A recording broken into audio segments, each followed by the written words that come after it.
de concurrence reste extrêmement utile. On va le dire autrement. Si on n'avait pas la politique de la concurrence, on n'aurait rien. Avant le DMA, on va y venir, qu'est-ce qu'on aurait? Rien. Alors j'entends votre point qui est de dire les procédures sont longues. C'est vrai, elles sont longues en Europe, elles le sont moins en France, parce qu'en France, nous avons une mesure qui s'appelle les mesures conservatoires, qui permet très rapidement d'intervenir. C'est moins vrai en Europe. C'est récent ça, hein, les mesures conservatoires. En France, ça existe depuis assez longtemps. On l'a utilisé face à Google, notamment. Donc en Europe, c'est plus compliqué à mettre en œuvre. C'est vrai que les procédures sont très longues. Les amendes, vous dites, ça n'est pas suffisamment dissuasif. Je suis pas complètement d'accord avec vous. Je veux dire, quand on parle de plusieurs milliards d'euros, ça reste pas complètement anecdotique. Et surtout, la vraie sanction, c'est pas l'amende, ce sont les injonctions.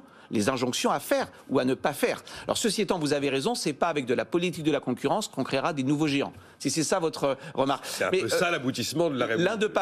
Le fait de ne pas avoir l'un ne signifie pas qu'on aurait l'autre. On revient à la politique industrielle. Si on n'avait pas la politique il faut les deux.